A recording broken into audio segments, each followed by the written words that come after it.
Paragraph ये रहा जो हम ढूंढ रहे थे ना, पैराग्राफ 39 है। If a disposal group is a newly acquired subsidiary that meets the definition as classified as held for sale on acquisition, disclosure of major classes of assets and liabilities is not required। ठीक है, ये उन्होंने लिखा हुआ है कि आपको required नहीं है, पैरा 39 में है। ठीक है, चलिए तो हम अपने पास स्टार्ट कर रहे हैं इंड एस 40। ठीक है, तो इंड एस 40 किसका है? इंड एस 40 आपका है इन्वेस्टमेंट प्रॉपर्टी का। छोटा सा स्टैंडर्ड, आई बिलीव इसमें तो कोई ज्यादा टाइम नहीं लगना चाहिए हमको। और मेजर तो इसके लिए आपके पास कौन सा स्टैंडर्ड है? 16 है, उसी के साथ आपका ये बहुत सारा कनेक्टेड है। तो सबसे पहले बात उठती है कि इन्वेस्टमेंट प्रॉपर्टी का एग्जैक्टली मीनिंग क्या है। ठीक है, थियोरेटिकली समझना पड़ेगा ना कि इन्वेस्टमेंट प्रॉपर्टी का मतलब हमारे पास होता क्या। इन्वेस्टमेंट प्रॉपर्टी इज प्रॉपर्टी, तो यानी कि इसके लिए जरूरी क्या है?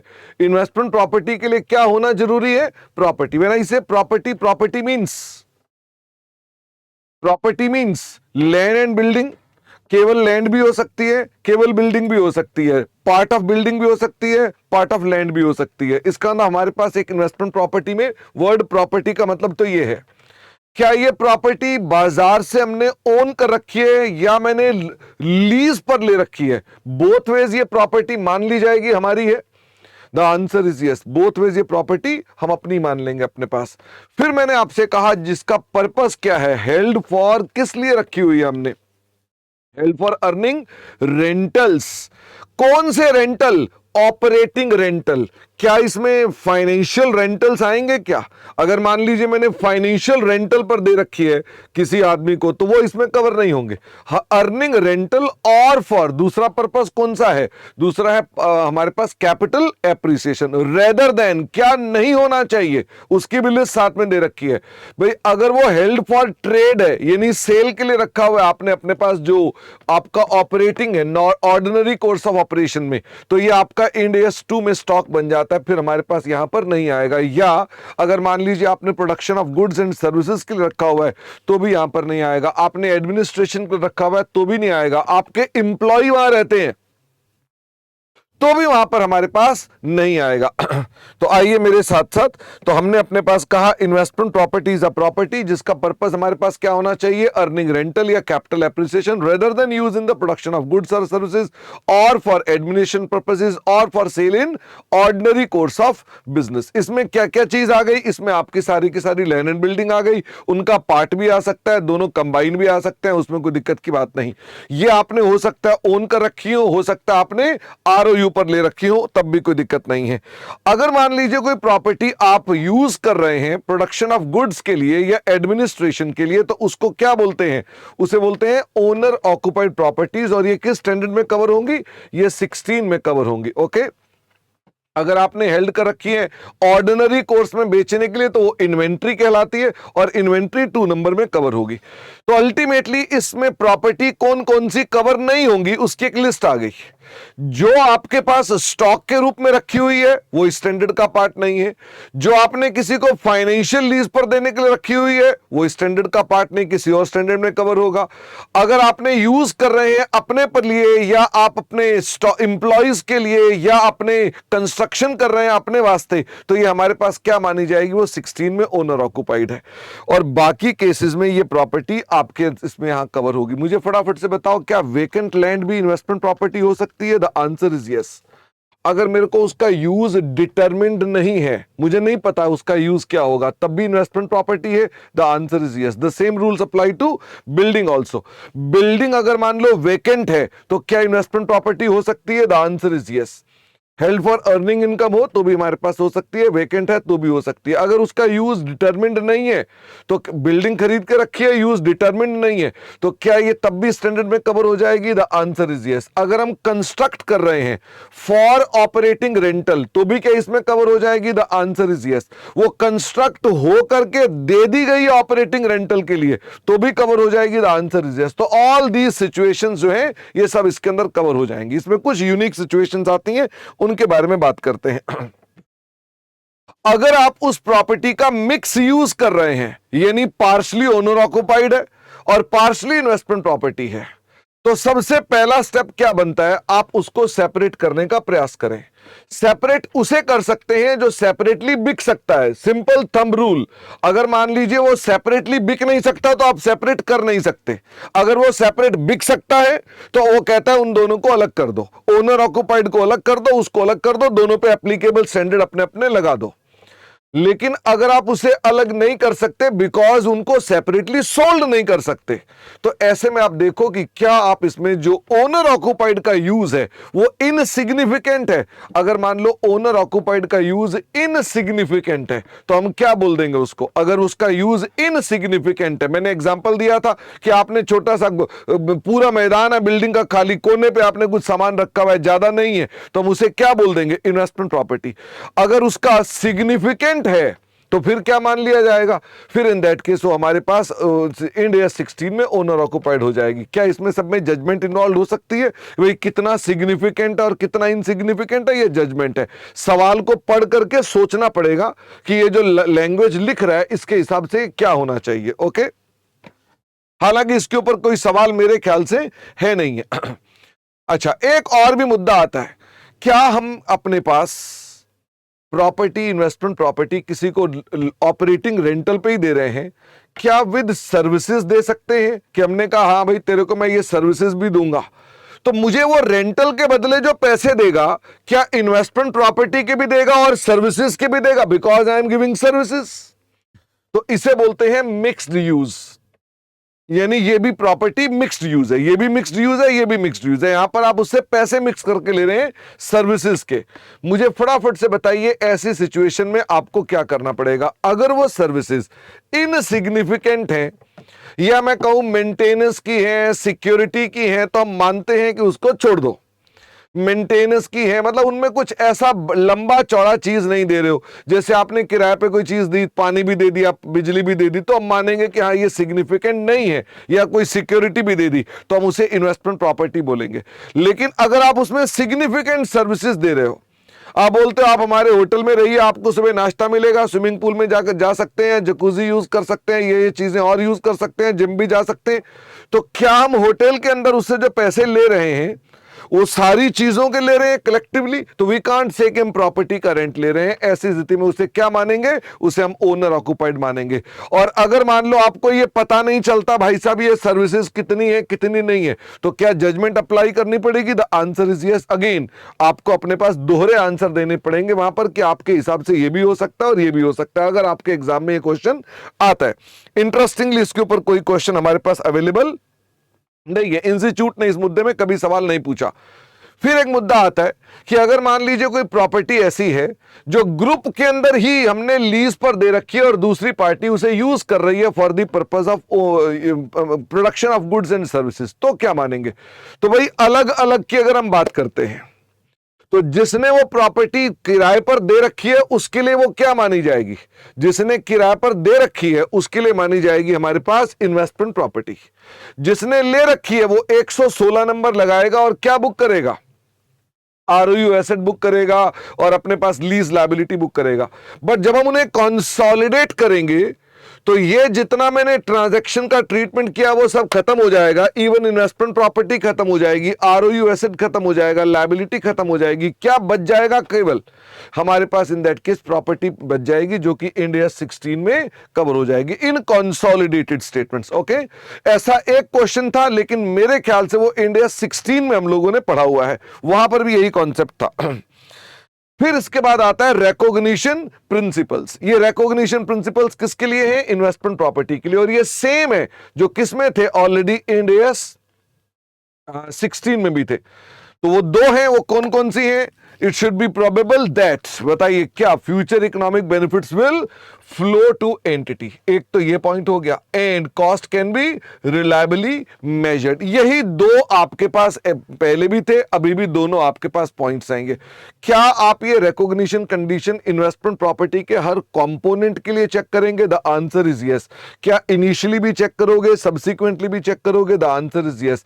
क्या यहां पर भी आप अपने पास कंपोनेंट्स को आइडेंटिफाई करोगे, मेजर इंस्पेक्शन कॉस्ट वगैरह चीजों को आइडेंटिफाई करोगे? The answer is yes. यहां पर भी अगर ऐसे कोई कंपोनेंट्स है तो उनको आइडेंटिफाई किया जाएगा। क्या कंपोनेंट की रिप्लेसमेंट की अकाउंटिंग में अप्लाई करेंगे?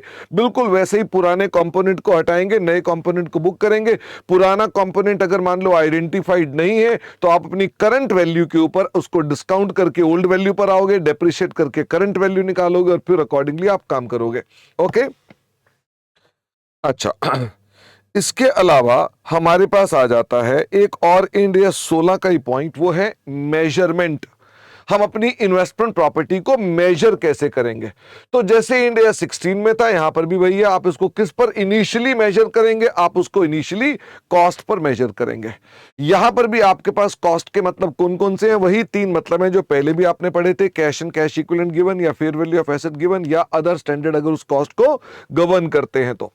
फिर हमने आपको बताया यहां पर भी एलिमेंट्स ऑफ कॉस्ट हो सकते हैं। फटाफट से बताओ कौन कौन से 3 एलिमेंट थे? परचेज प्राइस हो सकता है, साथ में कोई टैक्सेस हो सकते हैं, लीगल एक्सपेंसेस हो सकते हैं, ट्रेड डिस्काउंट माइनस हो जाएंगे, अगर कोई टैक्स का क्रेडिट मिल रहा है तो माइनस हो जाएगा।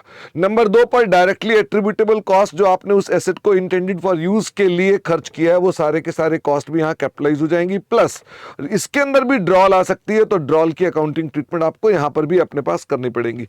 ये सारा डिस्कशन चूंकि 16 में ऑलरेडी कर रखा है तो आप वहीं से एक बार रिवाइज कर सकते हैं। ठीक है, हमने अपने पास कहा यहां पर भी क्या फाइनेंसिंग कॉस्ट हो सकती है? अगर मान लीजिए पेमेंट लेट वेट हो रही है, गैप ज्यादा है, सब्सटेंशियल है, तो ऐसे में क्या यहां पर भी आपको डेफर्ड क्रेडिट की वजह से फाइनेंस कॉस्ट कैलकुलेट करनी पड़ेगी? The answer is yes. वो आप अपने पास पहले डिस्काउंट करोगे, फिर उसको अनवाइंड करोगे, ये सब अकाउंटिंग आपको यहां पर भी करनी पड़ेगी। सेम कॉन्सेप्ट है।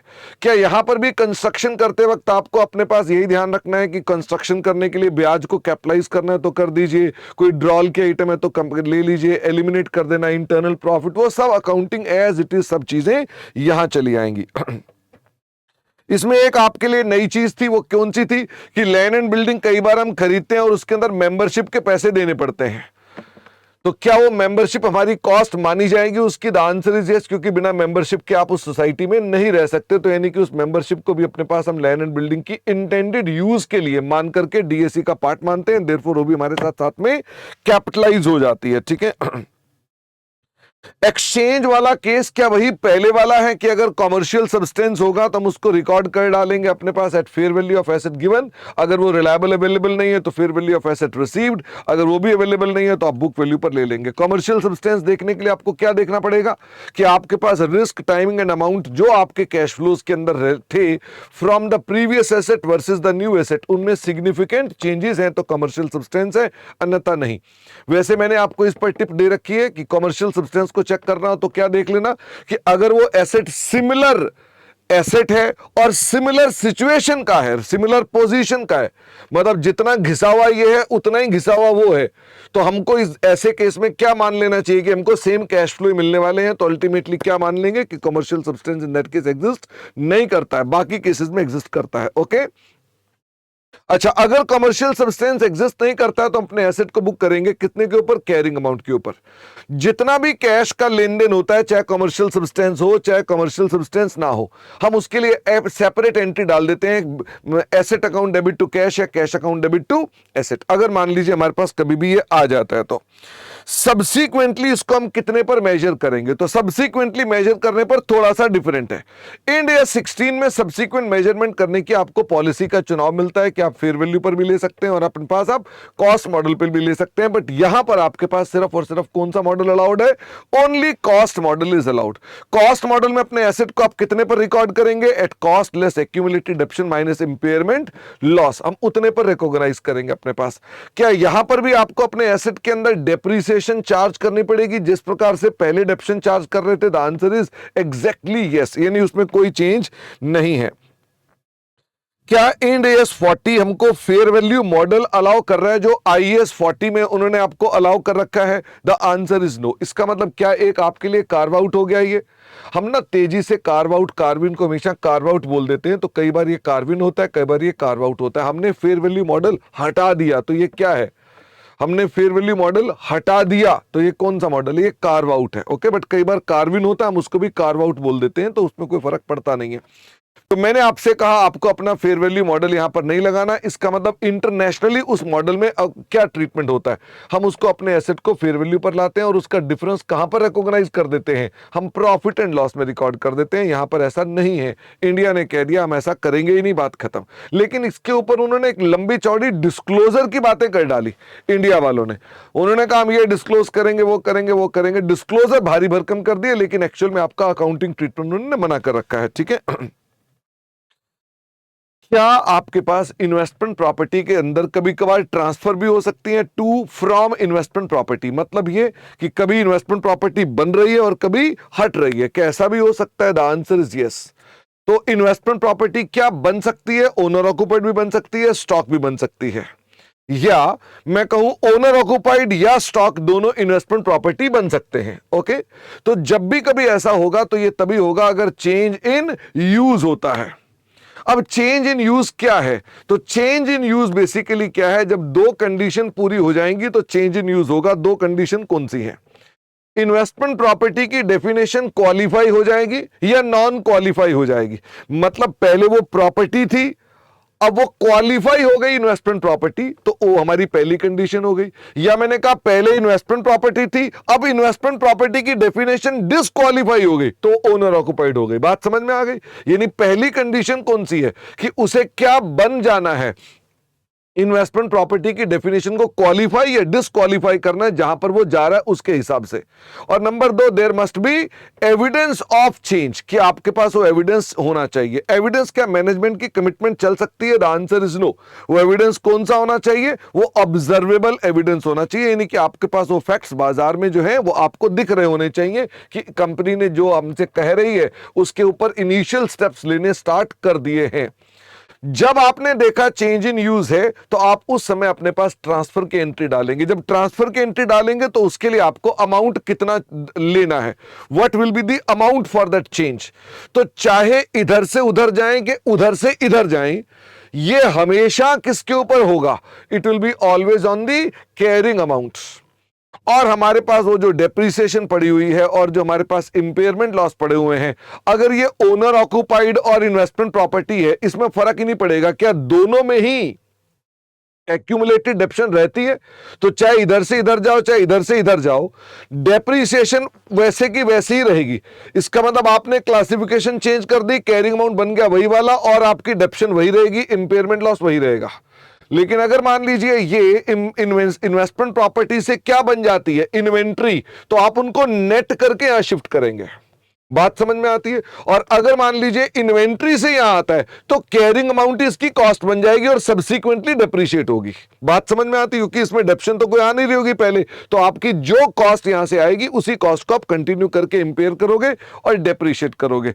इसके ऊपर आपका इंस्टीट्यूट काफी क्वेश्चन पूछ रहा था, अगर आपको याद हो तो ये सारे क्वेश्चंस आपको यहां पर इंस्टीट्यूट ने पूछ रखे हैं। इनके अंदर भी आखिरी के 3 सवाल ही काम के हैं। कौन से सवाल काम के हैं? 9, 11 एंड 14, ये 3 क्वेश्चन इसके काम के हैं। ठीक है, बाकी स्टैंडर्ड में सब कुछ 16 नंबर वाला बेस्ड है। एक चीज और, जब भी आप अपने पास ट्रांसफर करते हैं तो ध्यान रखिएगा, एक बार शुद्धिकरण बड़ा जरूरी है। कौन सा शुद्धिकरण करना पड़ेगा? आपको इंपेयरमेंट की टेस्टिंग करनी पड़ेगी। ओके, तो जब भी आप इधर से उधर या उधर से इधर जाते हैं, आपका कैरिंग अमाउंट टेस्टेड होना चाहिए फॉर इंपेयरमेंट, कि उसमें कोई इंपेयरमेंट है तो नहीं है, आप उसको देख लो। तो भाई इन्वेस्टमेंट प्रॉपर्टी में जा रहे हो कि वहां से आ रहे हो, तो आपका अल्टीमेटली 36 नंबर तो लग रहा है, तो आपको उसको चेक करना पड़ेगा अपने पास। ठीक है, इसमें कोई पॉइंट्स आपको बताने की जरूरत तो नहीं है? नहीं है, कुछ नहीं है। डिस्क्लोजर पर आ जाओ। क्या क्या डिस्क्लोजर होंगे? एक तो आपको अपनी अकाउंटिंग पॉलिसी बतानी है कि आप कॉस्ट कैसे आइडेंटिफाई करते हो, डेप्रिशिएट कैसे करते हो। एक तो ये बताना नॉर्मल आपका डिस्क्लोजर है। अगर आपने कहीं पर भी अजम्पशंस और जजमेंट्स लगा रखी हैं, जैसे कि वो मिक्स्ड यूज था तो आपने उसके अंदर कोई अजम्पशन लगाई, या होटल सर्विसेज को, ये धर्मशाला थे, आपने कोई अजम्पशन लगाई, तो आपको भी अपने पास बताना पड़ेगा। फेयर वैल्यू आपको बतानी जरूरी है। ओके, फेयर वैल्यू बतानी जरूरी है। फेयर वैल्यू ना निकाल पाओगे तो उसके अलग नोट जाएगा कि आप फेयर वैल्यू क्यों नहीं निकाल पाए, आपको उसके लिए बताना पड़ेगा। ओके, मुझे फटाफट से बताइए फेयर वैल्यू के अंदर आपको क्या वैल्यूअर भी बताना पड़ेगा, किस आदमी ने वैल्यू की, उसका कितना एक्सपीरियंस है, क्या वो हमारे पास को प्रॉपरली क्वालिफाइड है। एक क्वेश्चन किया था ना, उसमें उसने बोला था इंटरनेशनल वैल्यूएशन स्टैंडर्ड कमेटी से आया हुआ बंदा है, ठीक है, मतलब वो क्वालिफिकेशन बता रहा था उसके अंदर। इसमें आपको वैसे अगर कोई सवाल आता है तो दिमाग खराब करने की जरूरत नहीं, क्या सवाल में जो भी फेयर वैल्यू से संबंधित बातें कह रहा होगा सारी की सारी चिपका देना सवाल में कि भाई जितनी बातें बता रहा सब डिस्क्लोज कर डालो, लर्न करने की जरूरत नहीं पड़ेगी। फिर भी आपको हमने कहा कि आपको उसके बारे में क्या बताना है, उसकी वैल्यूअर के बारे में बताना है, वो कौन है, उसकी क्वालिफिकेशन क्या है, उसका एक्सपीरियंस क्या है। आपको इन्वेस्टमेंट प्रॉपर्टी के बारे में बताना है कि ये कौन सी प्रॉपर्टी है, उसकी रेंटल वैल्यू कितनी है, उसकी इकोनॉमिक कंडीशंस क्या है जिसके अंदर वो आपके पास है, और आपने अगर उसमें कोई डिस्काउंट फैक्टर लिया हुआ है तो उसका डिस्काउंट फैक्टर किस प्रकार से आपने यूज किया है अपने पास, ठीक है, कौन सा फॉर्मूला यूज किया है, उसकी वैल्यूएशन में आमतौर पर डिस्काउंटेड कैश फ्लो मेथड लगता है, आप उस बारे में भी अपने पास बताएंगे। अगर आप उसकी फेयर वैल्यू रिलायबली कैलकुलेट नहीं कर सकते, what does it mean When I say fair value reliably calculate नहीं कर सकते, तो वो कौन सी सिचुएशन है हम जब बोलते हैं फेयर वैल्यू रिलायबली नहीं निकाल सकते? When the range of the fair values by Ind AS 113 has substantial gap, अगर उसमें क्या है, substantial gap है, या दूसरी बात हम बोलते हैं कि वो गैप जो आपके पास आ रहा है उसके लिए प्रोबेबिलिटीज भी नहीं है जो आप क्लियरली आइडेंटिफाई करें इसकी कितनी है। भाई अगर मान लो गैप ज्यादा था और प्रोबेबिलिटी निकलाती तो काम बन जाता, लेकिन गैप भी ज्यादा और आप प्रोबेबिलिटी भी नहीं निकाल सकते हैं, तो ये दोनों कंडीशन पूरी होने पर हम क्या बोल देते हैं कि साहब fair value is not reliable. अगर फेयर वैल्यू रिलायबल नहीं है तो क्या डिस्क्लोजर रिक्वायर्ड है? The answer is yes. क्या रीजन बताने पड़ेंगे आपको अपने पास? आपको रीजन बताने पड़ेंगे। क्या उसकी रेंज भी बतानी पड़ेगी कि क्यों, आपकी रेंज कौन सी थी उसकी, आपको रेंज भी बतानी पड़ेगी। तो ये सब बातें आपके पास यहां पर आती हैं। In relation to the profit and loss account, तो आपको जो इन्वेस्टमेंट प्रॉपर्टी से इनकम हो रही है, तो बच्चों को कई बार लगता है कि इनकम को इनकम में डाल देंगे, खर्चों को खर्चे में डाल देंगे, तो ऐसा नहीं है। आप अपनी इनकम को, जो रेंटल इनकम थी उसमें से अपने पास खर्चे माइनस कर देंगे टू अर्न दैट इनकम, जो इंक्रीमेंटल कॉस्ट थी। इंक्रीमेंटल कॉस्ट का मतलब क्या होता है? जो उसी चीज को अर्न करने के लिए डायरेक्टली आपने खर्च किया। अगर वो रेंटल ना होता तो क्या वो खर्च होती? नहीं होती, वो डायरेक्ट कॉस्ट लगाई उसके ऊपर, तो वो माइनस करेंगे। फिर निकल आएगा प्रॉफिट बिफोर डेप्रीसिएशन, फिर क्या माइनस करेंगे? डेप्रीसिएशन। फिर निकल आएगा प्रॉफिट बिफोर इनडायरेक्ट एक्सपेंसेस, और ये प्रॉफिट अल्टीमेटली कहां चला जाएगा? ये आपके पास इन्वेस्टमेंट प्रॉपर्टी की अदर इनकम में, प्रॉफिट एंड लॉस में चला जाएगा। ओके, क्या आपको अपने पास अगर कोई ट्रांसफर हुई है तो वो भी बतानी पड़ेगी कि अगर आपने कोई ट्रांसफर करी है तो आपको बताना पड़ेगा। बाकी सारे डिस्क्लोजर आपके इंड AS 16 के हैं। आपकी इन्वेस्टमेंट प्रॉपर्टी की ओनरशिप में कोई रिस्ट्रिक्शंस हैं, आप उसको बेच नहीं सकते, खरीद नहीं सकते, तो आपको उसकी जानकारी भी देनी पड़ेगी। डेप्शन चार्ट भी आपको देना पड़ेगा। चार्ट के अलावा आपको अपने पास मेथड और उसकी यूजफुल लाइफ बतानी पड़ेगी। Revaluation policy applied to PPE then transfer to investment property cover करो। अच्छा, अगर मान लीजिए कोई रिवैल्यूएशन पॉलिसी थी जो हमने अप्लाई कर रखी है, तो वो तुम्हारे पास रिवैल्यूएशन पॉलिसी हो गई। यहां रिवैल्यूएशन पॉलिसी अलाउड नहीं है, तो इसका मतलब ये अदनान कि आपको रिवैल्यूएशन पॉलिसी को पहले एलिमिनेट करके फिर आप ट्रांसफर कर देंगे। बात समझ में आ गई? इसका ना आप पहले उसको एलिमिनेट कर दीजिए फिर आप उसको ट्रांसफर कर देंगे। तो हमारे पास इसके अंदर बस इतना सही स्टैंडर्ड था। मुझे फटाफट से बता दीजिए क्या इस पर कौन कौन से क्वेश्चन है जो आप करवाना चाहते हैं। इसके कौन से क्वेश्चन है? अंजना ने कहा question number 11।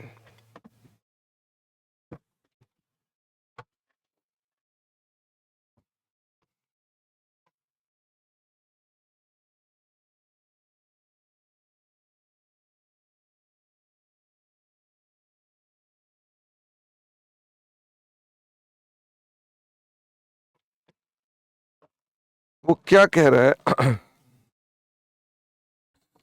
X owned a land property whose future use was not determined on this date. How should the property be classified in the books on 31st March? बताइए जी फटाफट से। वो कह रहा है हमारे पास एक प्रॉपर्टी है जिसका यूज डिटरमिन्ड नहीं है, तो ये किस में क्लासिफाई होगी? This is your investment property. फिर वो कहता है during June 2001 x limited commenced construction of the office building for its own use. अच्छा, इसी बिल्डिंग को हमने इन्वेस्टमेंट प्रॉपर्टी को जून में जाकर के क्या कर दिया, जून में हमने ओन यूज के लिए कंस्ट्रक्शन स्टार्ट कर दी। Presuming that construction of the office building was still in progress on this date, अभी वो हमारे पास स्टिल कंस्ट्रक्शन चल रही है। How should the land property be classified by X limited in the financial statements on 31 March. ये हो गई ओनर ऑक्युपाइड प्रॉपर्टी। बताइए क्यों, why it is owner occupied? क्योंकि आपने इसके अंदर एक ऑब्जर्वेबल एविडेंस है। कौन सा एविडेंस है? आप उसमें ऑफिस बिल्डिंग बना रहे हैं। ओके, तो इसका मतलब ये आपके लिए सफिशिएंट है। Will there be change in the carrying amount of the property resulting from the change in the use of the property? The answer is no. क्या इसका कैरिंग अमाउंट चेंज होगा? यूज डिटरमिन कर लिया है। हाँ Himanshu, use determine कर लिया ना कि हमने इसका ऑफिस के लिए यूज करना है, तो इसका अंदर ये ओनर ऑक्युपाइड हो गई। ठीक है, तो जैसे आपने कह दिया ओनर ऑक्युपाइड और उसके ऑब्जर्वेबल एविडेंस मिल रहे हैं, देयरफॉर हमने उसे कह दिया कि इसकी क्लासिफिकेशन चेंज होगी। और वो कहता है क्या कैरिंग अमाउंट चेंज होगा? The answer is no. Whether the change in classification to and from investment property is a change in accounting policy to be accounted for as per Ind AS 8।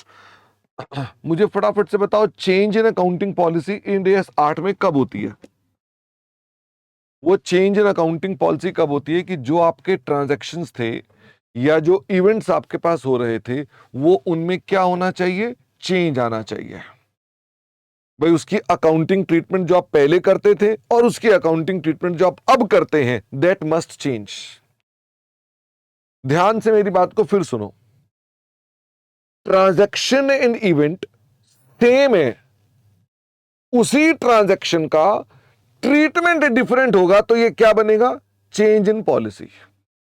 अच्छा, अगर मान लो transaction and event ही change हो जाए, नई transaction नया event हो जाए, तो फिर उसका तो फिर अलग ही ट्रीटमेंट होगा। क्या ये चेंज इन पॉलिसी है? फटाफट से बताइए।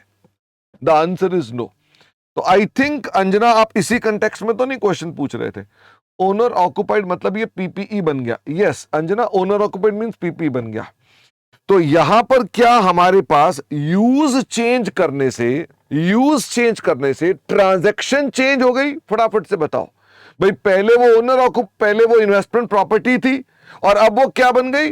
ओनर ऑक्युपाइड बन गई, तो ट्रांजैक्शन ही चेंज हो गई। इसका मतलब पहले आप अपने पास क्या कर रहे थे? अलग। तो अब मुझे बताओ क्या ये चेंज इन पॉलिसी बन जाएगी? The answer is no. ये कोई चेंज इन पॉलिसी बनेगी नहीं, ये अलग ट्रांजैक्शन है, इसका अलग ट्रीटमेंट होगा। अगर मान लीजिए इन्वेस्टमेंट प्रॉपर्टी का ही पहले कुछ और कर रहे थे, अब इन्वेस्टमेंट प्रॉपर्टी का ही कुछ और कर दें, तो इन दैट सिचुएशन ये चेंज इन पॉलिसी है। तो आई होप सोहेल आप मेरी बात समझ गए हैं। इसका मतलब आपको ये देखना है कि यूज चेंज होने से तो ट्रांजैक्शन चेंज हो गई। इसका मतलब अब नई ट्रांजैक्शन आ गई और वो नई ट्रांजैक्शन नए सिरे से डील की जाएगी, और आपके पास जो पुरानी ट्रांजैक्शन थी वो पुरानी है। तो यू कांट से कि दोनों का ट्रीटमेंट बदल गया, क्योंकि आपने ट्रांजैक्शन को जड़ से चेंज कर दिया। अगर सेम ट्रांजैक्शन होती और आप ट्रीटमेंट बदल देते, तो इन दैट सिचुएशन मेरे पास क्या मान लिया जाता? कि चेंज इन पॉलिसी है। तो ये चेंज इन पॉलिसी में क्वालिफाई नहीं होता। तो थोड़ा सा ये पॉइंट इंड AS 8 का था, तो आई बिलीव आपके इस वजह से क्वेरी रही होगी है। Would your answer in a above would be different? A में उसने बोला था 31 March. If there were to be a management intention to commence construction of the office building for own use, however no construction activity was planned by this date। वो कह रहा है जी, अगर मान लो आपके पास कंस्ट्रक्शन ना हो रही होती, इंटेंशन होती पर कंस्ट्रक्शन ना होती, मतलब वो आपको पता क्या बोल रहा है कि आपके पास ऑब्जर्वेबल एविडेंस ना होता, तो क्या हम चेंज इन यूज मानते? अगर ऑब्जर्वेबल मेरे पास फैक्टर्स नहीं है तो मैं चेंज इन यूज नहीं मानता। अगर मैं चेंज इन यूज नहीं मानता तो क्या मैं अपने पास उसको अभी भी इन्वेस्टमेंट प्रॉपर्टी बोलता? The answer is yes.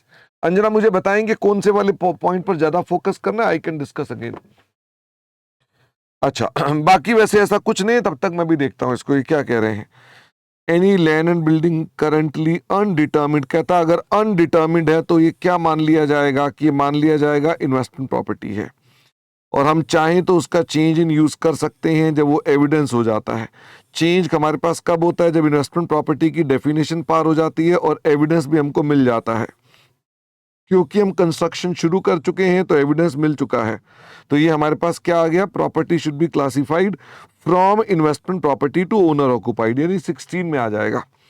फिर कहता है ट्रांसफर जो होंगी वो किस पर होंगी, वो कैरिंग अमाउंट पर होंगी और इससे कुछ और बदलेगा नहीं।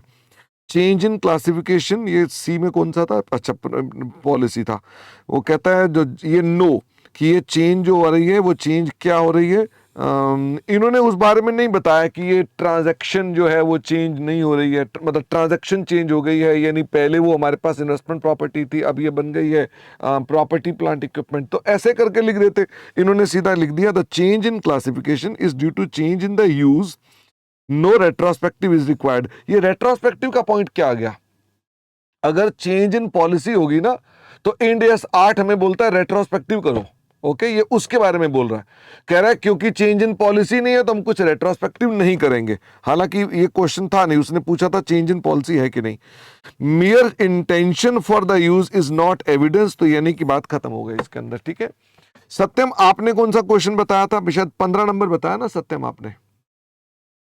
हाँ अदनान, चेंज इन एस्टिमेट होगा तो प्रोस्पेक्टिव होगा, पॉलिसी होगा तो रेट्रोस्पेक्टिव होगा। ओके, क्वेश्चन नंबर 15 पर मेरे पास सत्यम ने बोला अच्छा 15 को लिखवाने की बात कर रहे हैं, तो क्या 15 का आंसर लिख लें जी, ये हमने डिस्कस करके छोड़ा था इफ यू रिमेंबर। तो सत्यम का कहना है सर एक बार लिखवा दो, तो ये क्वेश्चन दोबारा पढ़ नहीं रहा, देखकर मुझे याद आ गया, तो आपको भी आ गया होगा। मुझे फटाफट से बताओ, एक तो इसने लिखा है कि हम डेप्रिसिएशन नहीं लगा रहे, अब मुझे याद नहीं कि किस पर नहीं लगा रहे, तीनों पर नहीं लगा रहे या किस पर नहीं लगा रहे, कहीं गलत होगा तो मुझे आप बता देना। ठीक है, तो एक तो उन्होंने गलती की थी, इन्होंने कहा हम डेप्रिसिएशन नहीं लगा रहे, दूसरा इन्होंने आपको कहा कि हम रीवैल्यूएशन की पॉलिसी पीएनएल में डाल रहे हैं, तीसरा उन्होंने कहा नो डेप्रिसिएशन और रीवैल्यूएशन पीएनएल पढ़ ही लेते हैं। ठीक है, याद आया नहीं एग्जैक्टली exactly.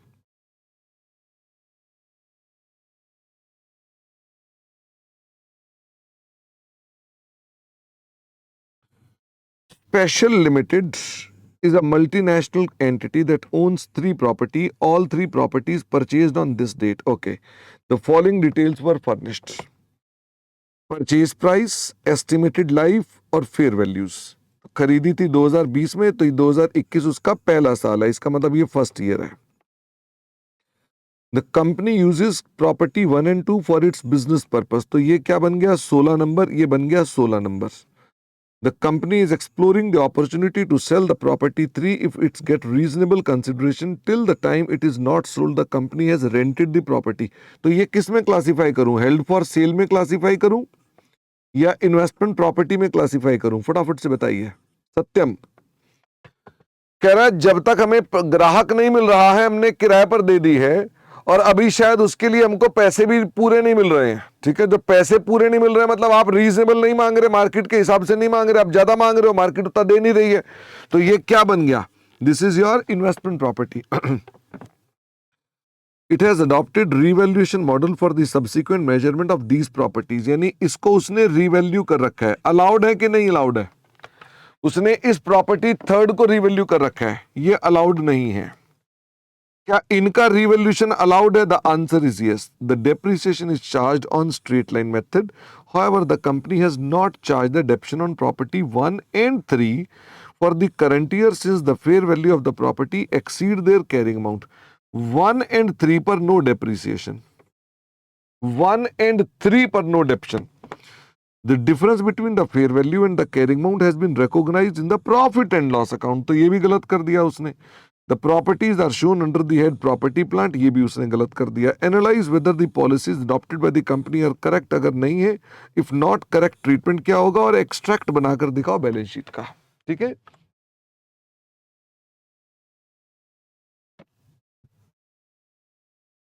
मैं अपनी किताब निकाल लूं एक बार, किताब उधर कहीं रखी होगी।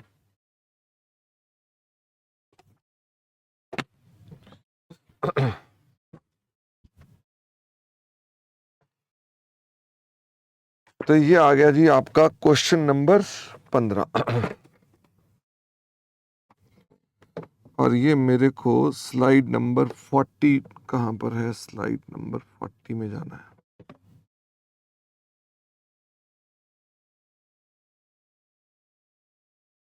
Solution number 15। सत्यम, मुझे बताना इसमें कौन कौन से चैलेंजेस हैं, क्या क्या उसने चैलेंज कर रखा है। एक तो उसने नो डेप्रिसिएशन लगाई है ऑन 1 and 3। दूसरा, उसने अपनी प्रॉपर्टी 3 को रीवैल्यू कर दिया है। तीसरा, उसने प्रॉपर्टी 3 को पीपीई में शो कर दिया है। अच्छा, इनकी क्लास सेम है क्या? हाँ, सब सेम है, तो क्लास का इशू नहीं है हमारे पास, ठीक है। क्लास तो चल जाएगी, क्लास का विवाद नहीं है। अच्छा, और मुझे बताओ, क्या इसने पीएनएल में डाल दिया था, ऐसा भी था क्या? डिफरेंस हमने पीएनएल में डाल दिया, तो रीवैल्यूएशन को अमाउंट को उसने कहां डाल दिया? पीएनएल में डाल दिया। ओके, तो कितने गलत कर रखे हैं? 4 चीजें। तो मैं इन 4 चीजों के बारे में बात करूंगा। ओके सत्यम, लिखें। कंपनी का नाम तो जो भी है, S limited has not properly applied Ind AS on its 3 properties.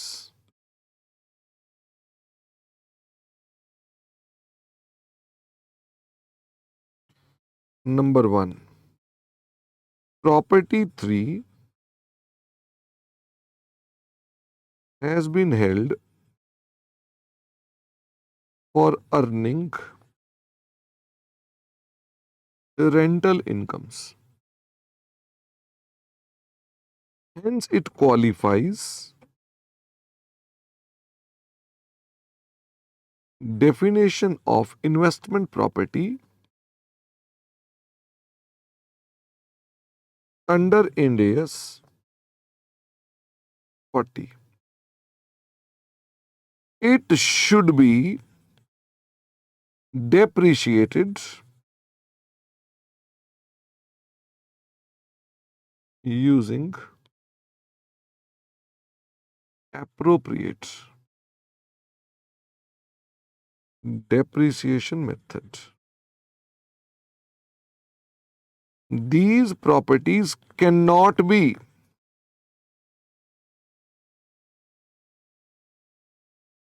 fair valued or its revaluation gain cannot be transferred to P&L accounts. तो मुझे फटाफट से ये बताओ सत्यम, होता पता क्या है? तुम आंसर किताब का पढ़ते हो, वरना ये बताओ क्या तुम्हारे खून में ये सब चीजें नहीं दौड़ रही? फटाफट से बताओ, तुम्हारे खून में ये सब दौड़ रहा, पर तुम्हें लगता है कि मेरे भीतर से जो जवाब निकले, जो इंस्टीट्यूट ने छापा है वो निकले, वो नहीं निकल सकता है।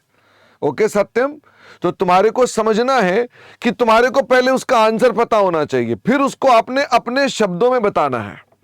और मैंने यहां पर ना ऐसे करके क्यों लिखना शुरू कर दिया? क्योंकि मेरा आंसर वैसे ही लंबा होने जा रहा है, तो मैंने अपने पास ज्ञान का कोई अलग पैरा नहीं बनाया, क्योंकि उसने बैलेंस शीट एक्सट्रैक्ट तक तो मांग रखा है, तो यानी क्वेश्चन का सॉल्यूशन वैसे ही लंबा है, तो मैंने सीधा रीजन लिखने शुरू कर दिए। साहब ये स्टैंडर्ड ऐसे ऐसे बोलता है, और ये गलत ट्रीटमेंट उसने कर रखा है। अब मुझे बताओ और दूसरा पॉइंट क्या है? Also for property 1 and 2, these should also be depreciated by appropriate method. Entity can apply, बताओ जी, क्या ये रिवॉल्यूशन मॉडल लगा सकती है? Revaluation model by crediting revaluation reserve. It cannot avoid depreciation or transfer it to P&L. क्या यही आपके दोनों मुद्दे थे? और इसमें लिख दो as per, this is as per Ind AS 16, कि ये एज पर इंड एस 16 हमने बोला है। तो हमने कह दिया सिंस एस लिमिटेड हैज अब वो अपनी गलतियों को एक साथ लिख दो। shown all properties as PPE, it is wrong. Property 3 is investment property. दूसरा, entity can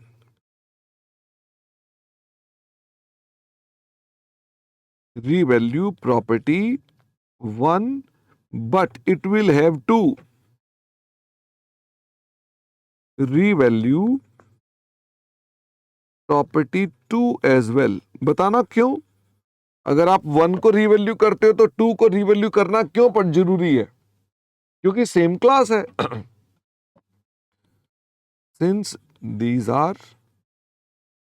in same class.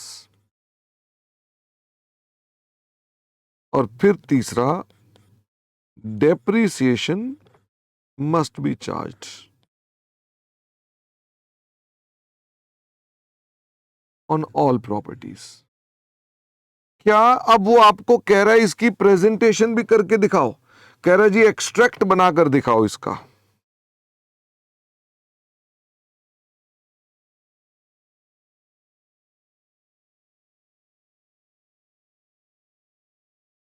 मुझे फटाफट से बताइए, जब मैं बैलेंस शीट का एक्सट्रैक्ट बनाऊंगा तो सबसे पहले नॉन करंट एसेट में क्या आ जाएगा? पीपीई।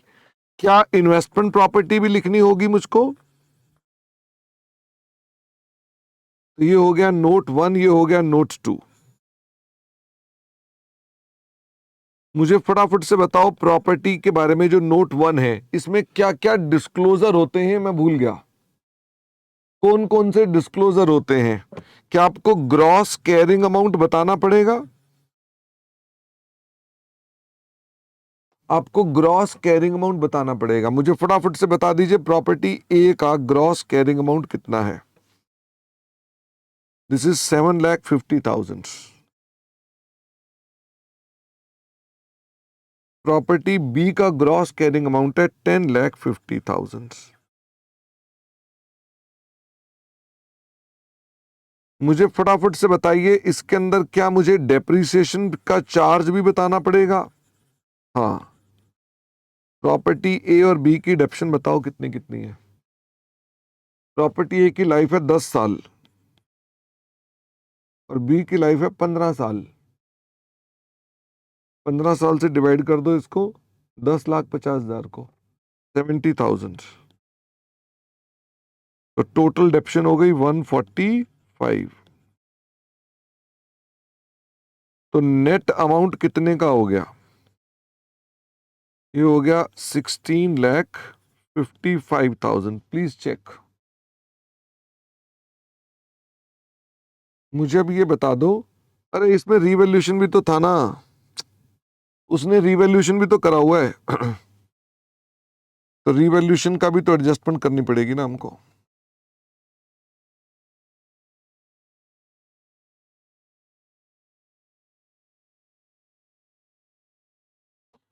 मुझे फटाफट से बता दो किसकी रिवैल्यूएशन थी इसमें? दोनों की रिवैल्यूएशन है, किसकी कितनी है? प्लस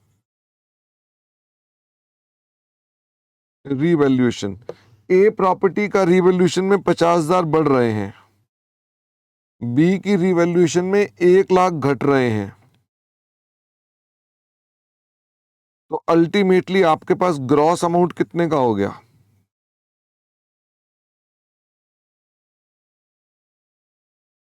तो 50,000 जुड़ेंगे, 50 माइनस कर दो, 17,50,000। रिवैल्यूएशन किस दिन हो रही है? लास्ट डे हो रही है। तो डेप्रिसिएशन क्या एज इट इज चलती रहेगी अभी भी? ये वैसी चलती रहेगी। नेट कैरिंग अमाउंट बताओ कितना आ रहा है?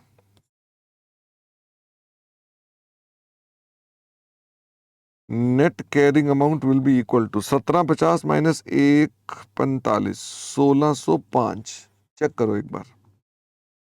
दूसरा नोट है इन्वेस्टमेंट प्रॉपर्टी का,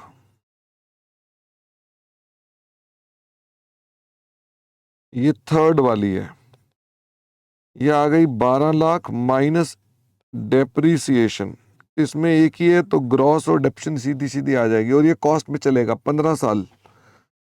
15 साल मतलब 12 लाख को 15 से भाग कर दो, 80,000, तो नेट अमाउंट हो गया 1120।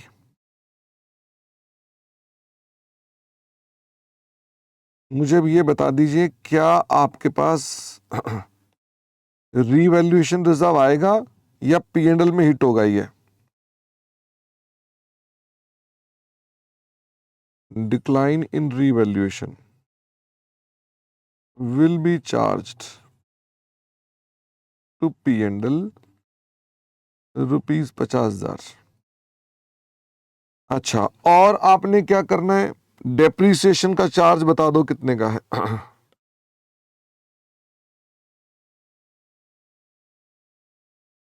तो ये आ गया 80 और 145, 80 ये रहा और 145, 225 शायद, 225, दैट्स इट। ठीक है सत्यम, उसने एक्सट्रैक्ट सिर्फ किसका मांगा है, बैलेंस शीट का, पीएनएल का नहीं मांगा है, तो मैंने सिर्फ बैलेंस शीट का एक्सट्रैक्ट बना कर दे दिया और साथ में बता दिया ये दो चीजें पीएनएल में जाएंगी। चल सकते हैं आगे। थर्ड क्वेश्चन बोल रहे हो आप देव? थर्ड क्वेश्चन,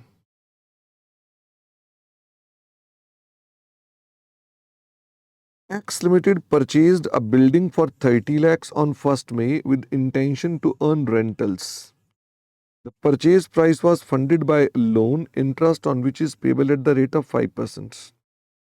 तो मुझे ये बताना, ये बिल्डिंग खरीदी है, क्या इसमें बोरिंग कॉस्ट कैपिटलाइज होगी? The answer is no. Property transfer tax, direct legal cost of 1,20,000 were incurred in acquiring the building. X Limited redeveloped the building into retail shop for the rent for operating leases to independent third parties. Expenditure is as follows. The building does not qualify, तो ये तो बेकार की बात है। The compute the cost, तो cost कितनी हो गई? 30 lakh plus 1 lakh plus 20,000 plus 2 lakh plus 7 lakh, ढूंढ लीजिए कितनी आती है। तो ये तो स्ट्रेट फॉरवर्ड था देव, आप मुझे बताएंगे 40,000 रिफंडेबल टैक्स है, माइनस कर देना, ये माइनस 40,000 का refundable tax is equal to, solve कर लो इसको। देव कह रहे हैं बीसी क्यों नहीं लिया? बेटा बीसी इसलिए नहीं लिया ना, आपने अपने पास ये बिल्डिंग जो है वो परचेज कर रखी है, मतलब आप इसमें कोई मेजर कंस्ट्रक्शन नहीं कर रहे हैं, ऑलरेडी बिल्डिंग बनी बनाई है। नंबर 2, मेरे अजम्पशन की जरूरत ही नहीं है, उसने आपको खुद भी कह दिया, कहता है बिल्डिंग सब्सटेंशियल पीरियड में क्वालिफाई नहीं हो रही। ठीक है, तो हम दिमाग खराब ही नहीं करेंगे। क्या हम आगे चल सकते हैं? रश्मि ने कहा और कोई डाउट नहीं है। ओके, तो हम फिर से अपनी क्लास के अंदर आज दूसरी बार ब्रेक देंगे। ओके, और दूसरी बार ब्रेक देने के बाद हम आपके साथ कौन से स्टैंडर्ड पर आ जाएंगे? हम 41 नंबर पे आ जाएंगे। देव 5 मिनट का ब्रेक ले लो, मैं यहां पर चालू नहीं कर पाऊंगा क्योंकि वो स्लाइड्स चेंज कर रहे हैं, तो आप घड़ी में टाइम देखकर एग्जैक्ट 5 मिनट में आ जाना, ठीक है?